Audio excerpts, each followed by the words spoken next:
Hey everybody, I'm Walt, and today I'm going to be giving you 4 reasons why the American Express Platinum card is not worth $550.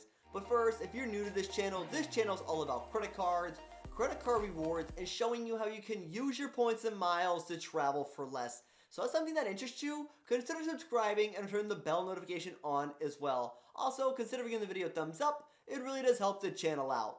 Now, the Platinum card is an expensive credit card coming in at $550. But while it may make you feel special having it in your wallet, it probably is not a card many people should be holding long term. So let's take a look at the reasons why this card is not worth its annual fee. And the first reason why is that the credits are cumbersome to use. And this is actually a pretty common complaint about the card, and I think there is no doubt that this is done by design by American Express.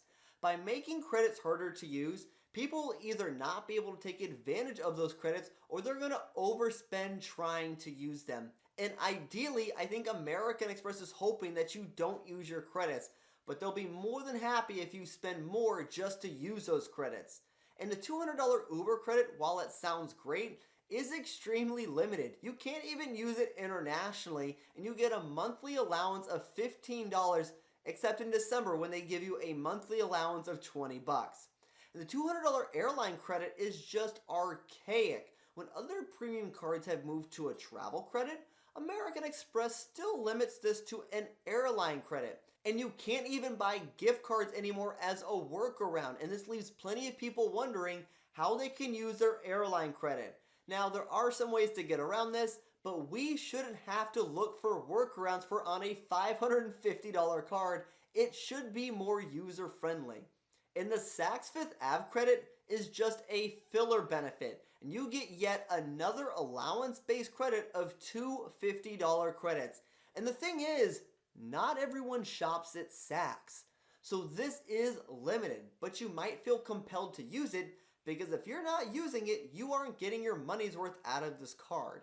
And I've seen people just buy a belt or something just to use up their credit, and if you're someone doing this, I have a hard time considering this a valuable benefit for yourself. And if you're going to give your customers credits, make it easier for your customers to use them, especially for a card that costs $550.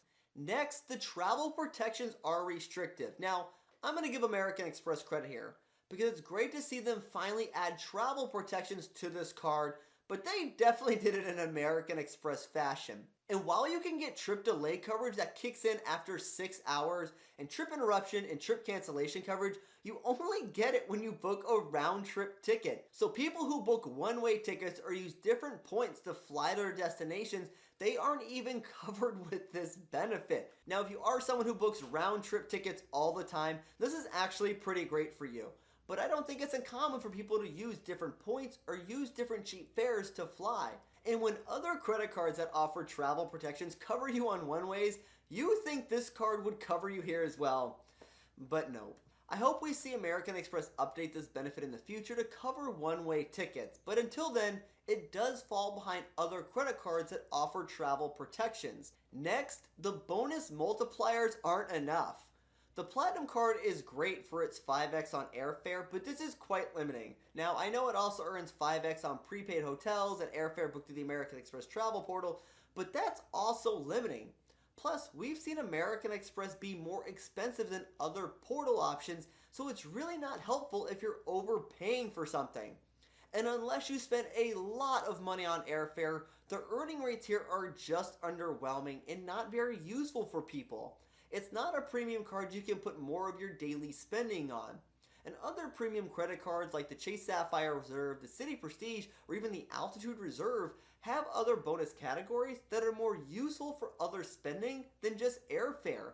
And quite frankly, the American Express Gold has better earning rates than the Platinum cards. I mean, geez, even the Green card is probably actually better for spending than the Platinum card because at least it includes dining and general travel.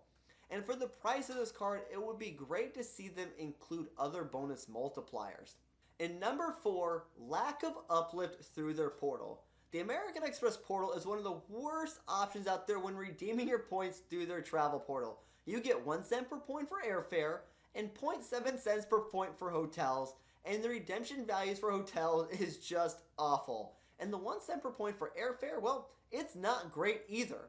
And I don't think anybody would fault American Express if they decided to leave those terrible values for their lesser cards.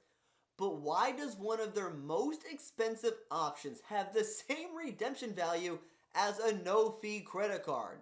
You'd think you'd get some sort of benefit when you redeem your points through their travel portal. And yes, I'm aware the Schwab card gives you 1.25 cents per point, but I shouldn't be restricted to only one version to get some sort of uplift here. This should be available to all of their Platinum cards, because this really limits you to only transferring your points, because you'd be redeeming at such a crappy value if you decided to redeem their points through their travel portal. And even then, you have to pay the excise tax to transfer your points to domestic partners, which is yet another crappy thing American Express does. And while transferring your points can offer some great value, there have been some pretty good cash fares recently across the world, and having some sort of uplift here can be a good benefit for your redemptions. And I would actually take a lower earning rate on the Platinum card for extra uplift through their travel portal. See, the Platinum card fills up the stat sheet with a ton of benefits and other perks, but I really feel many of the benefits are made to be more difficult to use on purpose. And some of the benefits don't actually add any real benefit as well. They're there just to increase the annual fee without really adding any real value here. And when you couple the fact that this card has filler benefits with harder to use credits and more limited bonus multipliers, I just don't think this card actually benefits most people, and I definitely don't think it's worth $550 bucks. So tell me, do you think the Platinum is worth $550? Hey everyone, thanks for tuning in this video. If you want to help support the channel, a simple way would be using links on the website or in the description below. And until next time, safe travels and take care.